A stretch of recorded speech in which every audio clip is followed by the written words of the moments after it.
శ్రీమతే నమః. ఏ వస్తువు కనిపెట్టబడినా దాని వెనకాల ఒక త్యాగం ఉంటుంది, ఒక చరిత్రే ఉంటుంది. ఫాదర్ ఆఫ్ హోమియోపతి అని డాక్టర్ హానిమన్ గారిని అంటారు. ఎందుకో తెలుసా? అసలు ఏదైనా ఎక్స్పెరిమెంట్ చేయాలి అంటే ఇంకొకరి మీద చేస్తారు ఎవరైనా ఎక్స్పెరిమెంట్స్. కానీ హానిమన్ గారు ఏం చేశారు అంటే ఆయన మీదే ఎక్స్పెరిమెంట్స్ చేసుకున్నారు. అలా ఎన్నో కోట్ల మంది జీవితాలలో వెలుగు నింపారు. ఈరోజు ఎంతో మంది హోమియోపతి మందుల ద్వారా వాళ్ళు ఆరోగ్యాన్ని తెచ్చుకుంటున్నారు అన్న, అనారోగ్య సమస్యల నుంచి బయటపడుతున్నారు అన్న హానిమన్ గారు కారణం. ఆయనకి మనం ఎప్పుడూ కృతజ్ఞులమై ఉండాలి. ఎందుకంటే అంత త్యాగం చేశారు ఆయన. సరే, ఇది ఆయన ఇష్టపడి చేశారు. తన ప్రమేయం లేకుండా, తనకి ఏమాత్రమూ తెలియకుండా ఒక ఆడపిల్లని ఒక ప్రయోగశాలగా మార్చేశారు. అది ఎక్కడ జరిగింది అంటే దాదాపుగా 1800 ఆ సంవత్సరాలలో 1840 ఆ ప్రాంతంలో, అంటే 19వ శతాబ్దంలో అమెరికాలో జరిగింది. 3 ఆడపిల్లలు బలైపోయారు. అందులో 17 ఏళ్ల అమ్మాయి అనార్చా వెస్ట్ కోట్ అని, ఆ అమ్మాయికి 17 సంవత్సరాల వయసులో ప్రెగ్నెన్సీ వచ్చినప్పుడు కాన్పు అయిన తర్వాత వెజైనల్ ఫిస్టులా వచ్చింది. వెజైనల్ ఫిస్టులా వస్తే ఆ అమ్మాయి ఎక్కడైతే పనిచేసేదో ఆ యజమానులు డాక్టర్ చూపించడానికి తీసుకొచ్చినప్పుడు ఆ అమ్మాయి మీద దాదాపుగా 4 సంవత్సరాల కాలంలో 30 శస్త్రచికిత్సలు చేశారు. అప్పుడు మీరు అంటారు, అయితే ఏమైందండి, నిజంగా అంత ఇబ్బంది పడిందేమో అందుకే చేశారేమో అని. అందుకే కనుక చేసుండుంటే మనం ఈ రోజు ఈ వీడియో చెప్పుకోక్కర్లేదు. కానీ అక్కడ జరిగింది ఏంటంటే, అమెరికాలో నల్ల జాతీయులు, తెల్ల జాతీయులు వీళ్ళిద్దరి మధ్య ఎంతో దూరం. ఈ తెల్ల జాతీయులు ఏం చేసేవారు, ఎప్పుడు నల్ల జాతీయులని బానిసలుగా చూసేవారు. ఇప్పటికీ కూడా నల్లోళ్ళు తెల్లోళ్ళు అని చెప్పి వాళ్ళు భేదాన్ని చూపిస్తూనే ఉంటారు. అప్పట్లో అయితే పాపం వీళ్ళు బానిస బ్రతుకులు. చెప్పాలి అంటే ఖైదీల జీవితం అయినా సరే కొంచెం ప్రశాంతంగా ఉంటుందేమో కానీ వీళ్ళ జీవితం ఎప్పుడూ ప్రశాంతంగా ఉండేది కాదు. వాళ్ళ మీద వాళ్ళకి ఏ హక్కు లేదనమాట. అలా జీవిస్తుండేవారు. అలాంటి సమయంలో ఈ అనార్చా వెస్ట్ కోట్ అనే ఆవిడకి వెజైనల్ ఫిస్టులా వచ్చిందనమాట. సరే, ఈ సిమ్స్ అని ఒక డాక్టర్ దగ్గరికి తీసుకొస్తే ఆ అమ్మాయి శరీరాన్ని ఒక ప్రయోగశాలగా మార్చేశారు. పాపం ఆ అమ్మాయి నా బల్ల మీద పడుకోబెట్టి పరీక్ష చేసేంత వరకు తెలియదు తను ఒక ప్రయోగంగా మారబోతున్నాను అని, తన జీవితం వీళ్ళ చేతుల్లో బలైపోతుంది అని పాపం అమ్మాయికి తెలియదు.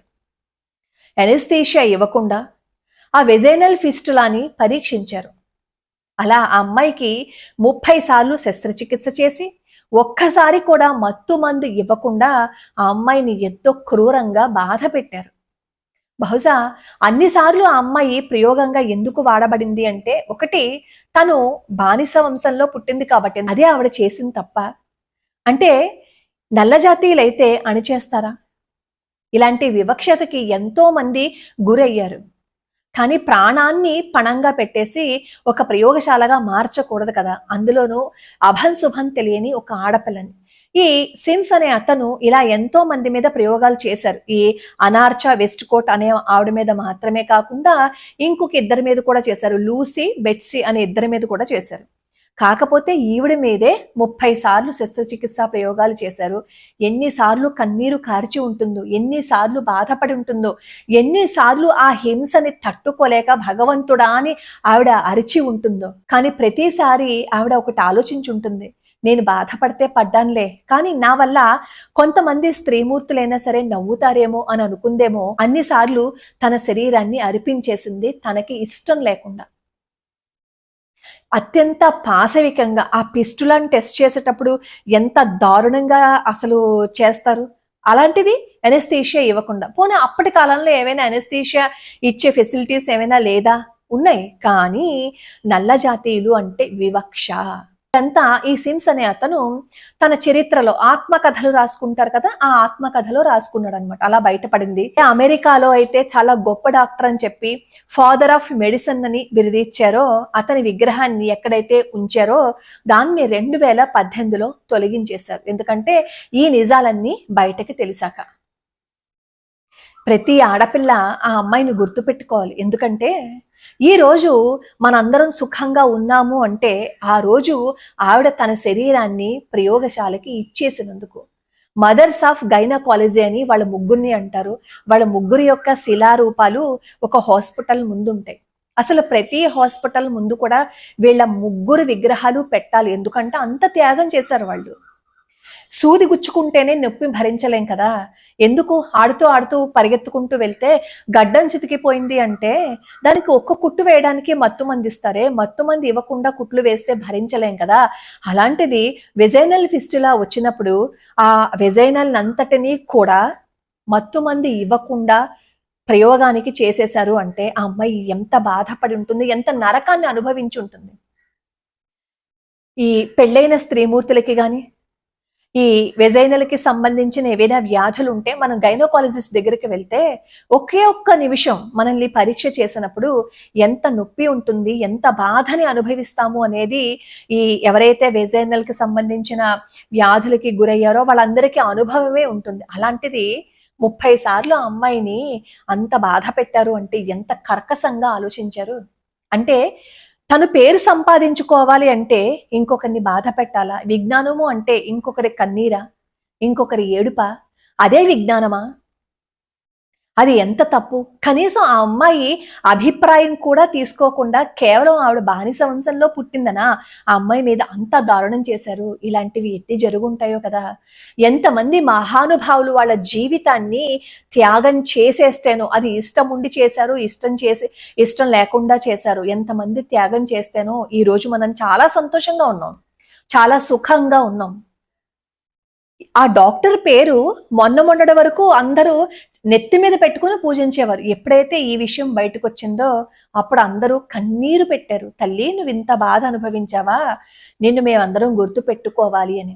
ఈరోజు సుఖప్రసవమై ఆడవాళ్ళు సంతోషంగా ఉన్నారు అంటే ఆ రోజు ఆ అమ్మాయి తనకి తెలియకుండానే బాధతో తన శరీరాన్ని అర్పించింది కాబట్టి. అలాంటి వాళ్ళందరూ మనకి తెలియకపోయినా ఈ దేశం కోసం, ధర్మం కోసం ఎవరైతే జీవితాలని అర్పణ చేసేసారో వాళ్ళందరినీ ఒక్క క్షణమైనా సరే తలుచుకుని ఒక్క కన్నీటి బొట్టు రాల్చేస్తే అది మనం వాళ్ళకి ఇచ్చే నివాళి. మన భారతదేశంలో కూడా పూర్వకాలంలో వేదం కాలం నాటి నుంచి కూడా ఎన్నో శస్త్రచికిత్సలు జరిగాయి, కానీ ఇంత అమానవీయంగా జరగలేదు.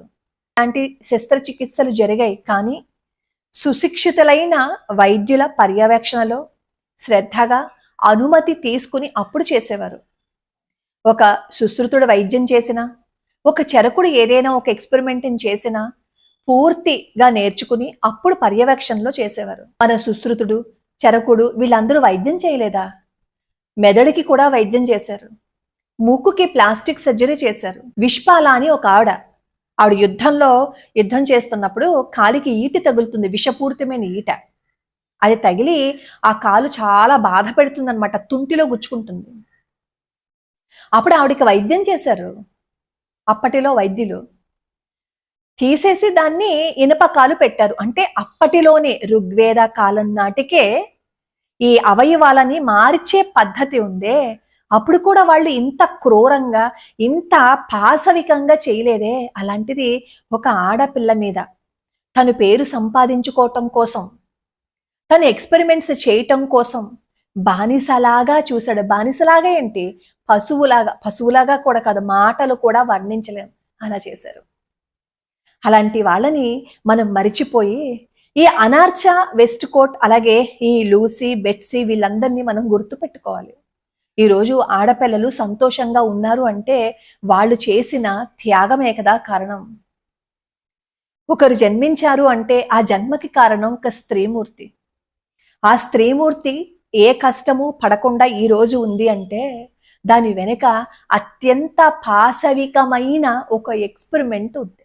అలాంటి వాళ్ళందరినీ తలుచుకుని ఒక నమస్కారం చేసుకుంటే కొంచెమైనా రుణం తీర్చగలుగుతామేమో. ఇలాంటి వాళ్ళ చరిత్రలు కదా మనం మన పిల్లలకి చెప్పాలి. ఈవిడ అమెరికాలోనే పుట్టుండొచ్చు, ఎందుకంటే వెంటనే కింద కామెంట్లు పెడతారు మన భారతీయురాలు కాదు కదండి అని. త్యాగం ఎవరు చేసినా గుర్తుపెట్టుకోవాలి కదా. ఆవిడ భారతీయురాలా, అమెరికాలో పుట్టారా, ఫ్రాన్స్లో పుట్టారా, అది కాదు కదా. ఆవిడ జీవితాన్ని ఎంత త్యాగం చేశారు మన కోసం అనేది ఒక్కటి గుర్తుపెట్టుకుంటే పిచ్చి కామెంట్లు దయచేసి పెట్టరు. లోకా సమస్తా సుఖినో భవంతు, సర్వే జనా సుఖినో భవంతు.